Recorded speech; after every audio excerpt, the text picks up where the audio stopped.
নমস্কার। অনেকেই আমার কাছে জানতে চেয়েছেন, স্যার, বাংলার যুবসাথী প্রকল্পের জন্যই অনলাইনে আবেদন করলে সেই অ্যাপ্লিকেশানটা অ্যাপ্রুভ হবে তো, নাকি আমাদেরকে অফলাইনে আবেদন করতে হবে? প্রথমত আপনাদেরকে জানাই, মুখ্যমন্ত্রী প্রথমেই বাংলার যুবসাথী প্রকল্পের আবেদন অনলাইনে কিন্তু ঘোষণা করেছিলেন। পরবর্তীতে এই বাংলার যুবসাথী প্রকল্পের টাকা ফিনান্সিয়াল ইয়ার অনুযায়ী এপ্রিল মাস থেকে দেওয়ার সিদ্ধান্ত নেওয়ার জন্যই, এই কাজটিকে দ্রুত করবার জন্যই তিনি অফলাইনে ঘোষণা করেন। সাথে সাথে তিনি অনলাইনের পোর্টালও কিন্তু চালু করে দিয়েছেন। যারা অফলাইনে জমা দিচ্ছেন, অর্থাৎ দুয়ারে সরকার ক্যাম্পে, তাদের ক্ষেত্রে কোনো অসুবিধা নেই, এবং যারা অনলাইনে যুবসাথী প্রকল্পের জন্য আবেদন করছেন তাদের ক্ষেত্রেও কোনো অসুবিধা নেই। তবে এই মুহূর্তে যারা বাংলার যুবসাথী প্রকল্পের জন্য অনলাইনে আবেদন করবেন, পোর্টালের কিছু নতুন আপডেট দেওয়া হয়েছে, এবং সেই সঙ্গে ডকুমেন্ট আপলোডটা কিন্তু আপনাদেরকে কেয়ারফুলভাবে করতে হবে। এখন যে ডকুমেন্টগুলো আপনারা অনলাইনে আপলোড করবেন সেগুলো সেলফ অ্যাটেস্টেড হতে হবে। সাথে সাথে বিবাহিত যে সমস্ত মহিলারা যুবসাথী প্রকল্পের জন্য অনলাইনে আবেদন করছেন, তাদের আবেদনের ডিটেলস অনেকেই কিন্তু ভুলভাবেই কিন্তু ফিল আপ করছে। আজকের এই ভিডিওর মাধ্যমে আমি আপনাদেরকে দেখিয়ে দেবো বাংলার যুবসাথী প্রকল্পের জন্যই অনলাইনে আবেদন করতে হলে প্রথম থেকে একেবারে শেষ পর্যন্ত আপনারা কিভাবে সম্পূর্ণ একটা অ্যাপ্লিকেশানকে কমপ্লিট করবেন, পাশাপাশি আপনারা কিভাবে ডকুমেন্টটাকে আপলোড করবেন, বিবাহিত মহিলাদের ক্ষেত্রে আপনারা কিভাবে অ্যাপ্লিকেশান করবেন, পুরুষদের ক্ষেত্রে আপনারা কিভাবে অ্যাপ্লিকেশান করবেন। টোটাল প্রসেসটি আজকের এই ভিডিওর মাধ্যমে আমি আপনাদেরকে স্টেপ বাই স্টেপ দেখিয়ে দেবো। তাই ভিডিওটির কোনো জায়গায় স্কিপ না করে ভিডিওটি একেবারে শেষ পর্যন্ত দেখবেন। ভিডিওটি ভালো লাগলে লাইক করে অবশ্যই বন্ধুদের মধ্যে শেয়ার করে দেবেন। পাশাপাশি আপনি যদি রিচার্জ দৃষ্টি ইউটিউব চ্যানেলে প্রথম হয়ে থাকেন, অবশ্যই চ্যানেলটিকে সাবস্ক্রাইব করে পাশে থাকা নোটিফিকেশানটা অন করে রাখবেন। এখন যুবসাথী প্রকল্পের অনলাইন আবেদন করবার জন্যই অনলাইন যে পোর্টালটা চালু করা হয়েছে, এই পোর্টালের অফিসিয়াল ওয়েবসাইটে আপনি ভিজিট করবেন। ওয়েবসাইটের লিঙ্ক এই ভিডিওর ডেসক্রিপশন বক্সেও দেওয়া রয়েছে, আপনারা সেখান থেকে সরাসরি এই পেজে চলে আসতে পারবেন। এই পেজে ভিজিট করবার পর ডান পাশের দিকে কিন্তু এখানে যুবসাথী প্রকল্পের জন্যই কি কি ডকুমেন্ট আপনাদেরকে আপলোড করতে হবে, ডকুমেন্টগুলোর সাইজ কত হবে, এবং ডকুমেন্টগুলোকে কোন ফাইলে আপনারা আপলোড করতে পারবেন তার কিন্তু ইনস্ট্রাকশন এখানে দেওয়া রয়েছে।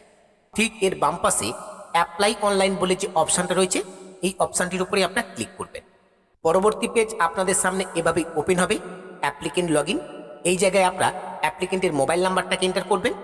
এরপর রয়েছে একটি ক্যাপচা কোড, এই ক্যাপচা কোডটাকে সলভ করে এখানে এন্টার করবেন।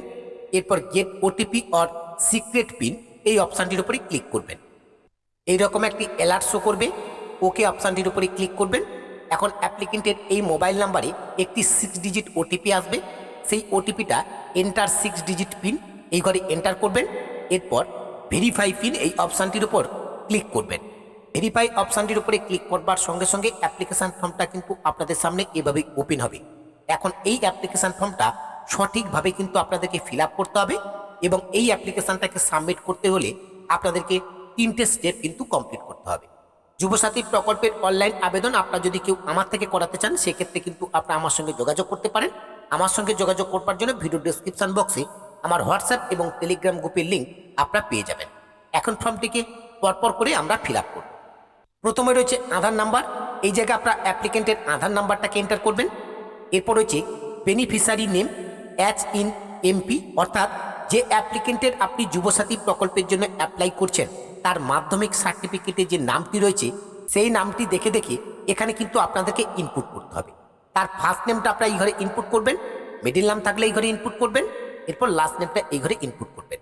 বিবাহিত মহিলাদের ক্ষেত্রে যাদের টাইটেলের পরিবর্তন হয়েছে, নতুন টাইটেল কিন্তু এখানে ইনপুট করবেন না।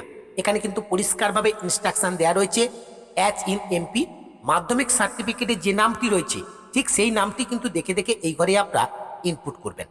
আরেকটু আপনাদেরকে ক্লিয়ার করে বলি, ধরুন একটি মহিলার নাম মধুমিতা দাস, এই নামটা তার বিবাহের আগে ছিল, বিবাহের পরে অর্থাৎ এখন তার নাম হয়েছে মধুমিতা দাস মণ্ডল।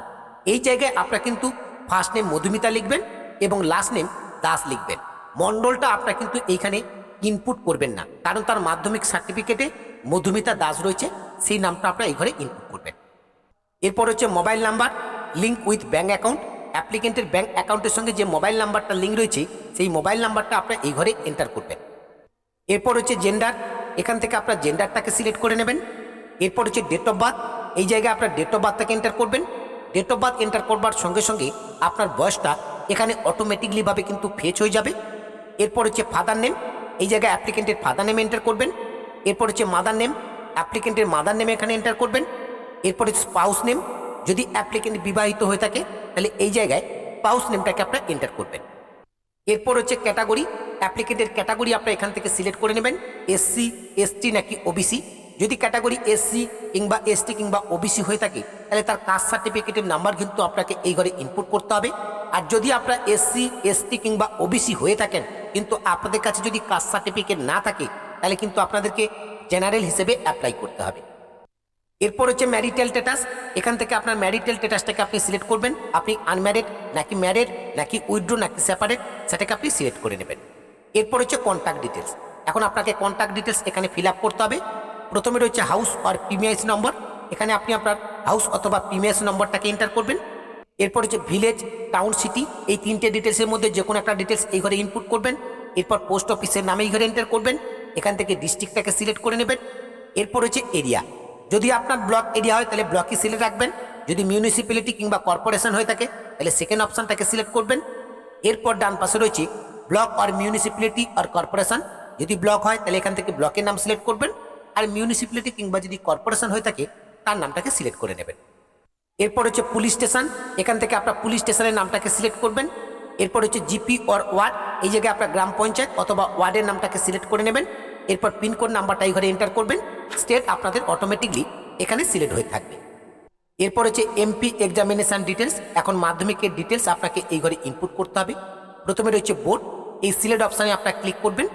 সিলেক্ট অপশানে ক্লিক করলে এখানে কিন্তু অনেকগুলো বোর্ডের নাম শো করবে, আপনি যে বোর্ডের আন্ডারে এক্সামিনেশনটা দিয়েছেন সেই বোর্ডটাকে এখান থেকে সিলেক্ট করে নেবেন। এরপর হচ্ছে রোল, মাধ্যমিকের আপনার যে রোল রয়েছে সেই রোলটা এই ঘরে ইনপুট করবেন। এরপর হচ্ছে নম্বর, যে নম্বর রয়েছে সেই নম্বরটা এই ঘরে ইনপুট করবেন। এরপর হচ্ছে ইয়ার, মাধ্যমিক আপনি কোন ইয়ারে দিয়েছেন সেই ইয়ারটা আপনি এই ঘরে ইনপুট করবেন। এরপর হচ্ছে এডুকেশান কোয়ালিফিকেশান, আপনার হাইস্ট এডুকেশান কোয়ালিফিকেশান কী রয়েছে সেটা আপনি এই ঘরে ইনপুট করবেন। এরপর হচ্ছে প্রেজেন্ট অকুপেশান, বর্তমান আপনার পেশা কী রয়েছে সেটা আপনি এই ঘরে ইনপুট করবেন। এরপর রয়েছে ব্যাঙ্ক অ্যাকাউন্ট ডিটেলস, আধার লিঙ্ক, অর্থাৎ এখানে যে ব্যাঙ্ক অ্যাকাউন্টের ডিটেলসটা আপনারা ইনপুট করবেন সেই ব্যাঙ্ক অ্যাকাউন্টের সঙ্গে যেন আপনাদের আধার লিঙ্ক থাকে। এখন ব্যাঙ্ক ডিটেলস ফিল আপ করবার জন্য প্রথমে রয়েছে ব্যাঙ্ক নেম, যে ব্যাঙ্কের অ্যাকাউন্ট আপনি দিতে চাইছেন সেই ব্যাঙ্কের নাম এই ঘরে লিখবেন, ব্যাঙ্কের ব্রাঞ্চ নেমটা এই ঘরে লিখবেন, ব্যাঙ্কের অ্যাকাউন্ট নম্বরটা এই ঘরে লিখবেন। এরপর ব্যাঙ্কের যে আইএফসি কোডটা রয়েছে সেই আইএফসি কোডটা দেখে দেখে এই ঘরে আপনারা ইনপুট করে দেবেন। এরপর নিচের দিকে রয়েছে weather financial assistant receive from government, অর্থাৎ আপনি গভর্নমেন্টের তরফ থেকে কোনো ভাতা পান কিনা, যদি পেয়ে থাকেন তাহলে ইয়েস করবেন, নাহলে এখান থেকে নো অপশান সিলেক্ট করবেন। এরপর সেভ বেসিক ডিটেলস বলে যে অপশানটা রয়েছে এই অপশানটির উপরে ক্লিক করবেন। পরবর্তী পেজ আপনাদের সামনে ওপেন হবে, এই পেজে কিন্তু আপনাদেরকে ডকুমেন্ট আপলোড করতে হবে। যে সমস্ত ডকুমেন্টগুলো আপনাদেরকে এখানে আপলোড করতে হবে সেই সমস্ত ডকুমেন্টগুলো কিন্তু স্টার মার্ক দেওয়া রয়েছে। ডকুমেন্টগুলোকে পিডিএফ ফাইলে আপলোড করতে হবে এবং সেলফ অ্যাটেস্টেড করে কিন্তু আপলোড করতে হবে। একেবারে প্রথমে রয়েছে ডকুমেন্ট টাইপ, এই সিলেক্ট অপশানে ক্লিক করবেন, এখান থেকে ডকুমেন্টের নাম সিলেক্ট করবেন। এরপর চুজ ফাইল অপশানে ক্লিক করে ডকুমেন্টটাকে সিলেক্ট করবেন। এরপর সেভ ডকুমেন্ট এই অপশানটির উপরে ক্লিক করবেন। সেভ ডকুমেন্ট অপশানটির উপরে ক্লিক করবার সঙ্গে সঙ্গে ডকুমেন্টটা সাকসেসফুলিভাবে আপলোড কমপ্লিট হবে এবং আপনাদের সামনে এরকম একটি অ্যালার্ট শো করবে। ওকে অপশানটির উপরে ক্লিক করবেন। এখন যে প্রথম ডকুমেন্টটা আমরা আপলোড করলাম সেই ডকুমেন্টটা কিন্তু এখানে শো করছে। ক্লিক টু ঠিক নিচে ভিউ আপলোড এই অপশানে ক্লিক করে আপনার ডকুমেন্টটা সঠিক আপলোড হয়েছে কিনা সেটাও কিন্তু আপনি চেক করে নিতে পারেন। এইভাবে কিন্তু আপনি পরপর করে প্রত্যেকটা ডকুমেন্টের নাম সিলেক্ট করবেন এবং চুজ ফাইল অপশানে ক্লিক করে ডকুমেন্টটাকে সিলেক্ট করবার পর সেভ ডকুমেন্ট অপশানে ক্লিক করে ডকুমেন্টগুলোকে আপলোড করবেন। সমস্ত ডকুমেন্ট আপলোড কমপ্লিট হওয়ার পর নিচের দিকে রেডি টু সাবমিট বলে যে অপশানটা রয়েছে এই অপশানটির উপরে ক্লিক করবেন। পরবর্তী পেজ আপনাদের সামনে এভাবে ওপেন হবে। বেসিক ডিটেলস আমাদের ফিল আপ হয়ে গেছে, ডকুমেন্ট আপলোড কিন্তু আমাদের কমপ্লিট হয়ে গেছে। এখন একটা সেলফ ডিক্লারেশন এখানে দেওয়া হয়েছে, এই সেলফ ডিক্লারেশনের নিচের বক্সটাকে সিলেক্ট করে নেবেন। এরপর ফাইনাল সাবমিট এই অপশানটির উপরে ক্লিক করবেন। এরকম একটি অ্যালার্ট শো করবে, ওকে অপশানটির উপরে ক্লিক করবেন। ওকে অপশানটির উপরে ক্লিক করবার সঙ্গে সঙ্গে অ্যাপ্লিকেশানটা সাকসেসফুলিভাবে সাবমিট হয়ে যাবে এবং হোম স্ক্রিনে আপনারা এরকম একটা অ্যাপ্লিকেশান আইডি নাম্বার পাবেন। এই অ্যাপ্লিকেশান আইডি নাম্বারটা অবশ্যই আপনারা কপি করে রাখবেন, কারণ এই নাম্বারটা দিয়ে পরবর্তীতে আপনার অ্যাপ্লিকেশানের স্ট্যাটাসটাও চেক করতে পারবেন। এরপর ডান পাশে রয়েছে অ্যাপ্লিকেশান ফর্ম, এই অপশানটির উপরে ক্লিক করে অ্যাপ্লিকেশন ফর্মটাকে আপনারা ডাউনলোড করে নেবেন। এই পর্যন্ত আপনাদের বাংলার যুবসাথী প্রকল্পের আবেদনের কাজ সম্পূর্ণভাবে কমপ্লিট। ভিডিওটি আপনাদের কাছে কেমন লাগলো অবশ্যই ভিডিওর কমেন্ট সেকশনে কমেন্ট করে জানাবেন। ভিডিওটি ভালো লাগলে লাইক করে অন্য বন্ধুদেরকে শেয়ার করবেন। পাশাপাশি আপনাদের সকলকে জানিয়ে রাখি, বাংলার যুবসাথী প্রকল্পের অনলাইন আবেদন থেকে শুরু করে অনলাইন রিলেটেড সমস্ত রকমের কাজ আমি কিন্তু অনলাইনের মাধ্যমে করে থাকি। আপনাদের যদি কোনো কাজ নির্ভুলভাবে আমার থেকে করানোর প্রয়োজন বোধ বলে মনে হয়, আপনারা কিন্তু সরাসরি আমার সঙ্গে যোগাযোগ করতে পারেন। আমার সঙ্গে যোগাযোগ করবার জন্য এই ভিডিওর ডিসক্রিপশন বক্সে আমার হোয়াটসঅ্যাপ এবং টেলিগ্রাম গ্রুপের লিঙ্ক দেওয়া রয়েছে। আপনার হোয়াটসঅ্যাপ এবং টেলিগ্রাম গ্রুপে জয়েন হয়ে সরাসরি আমাকে এসএমএস করতে পারেন। আজকের ভিডিওটি এখানে শেষ করছি। দেখা হচ্ছে পরবর্তী ভিডিওতে নতুন একটি আপডেট নিয়ে। সেই নতুন ভিডিওর আপডেট সবার আগে পেতে বিচার দৃষ্টি ইউটিউব চ্যানেলটিকে সাবস্ক্রাইব করে পাশে থাকা নোটিফিকেশনটা অন করে রাখবেন। সকলে ভালো থাকবেন, সুস্থ থাকবেন। ধন্যবাদ।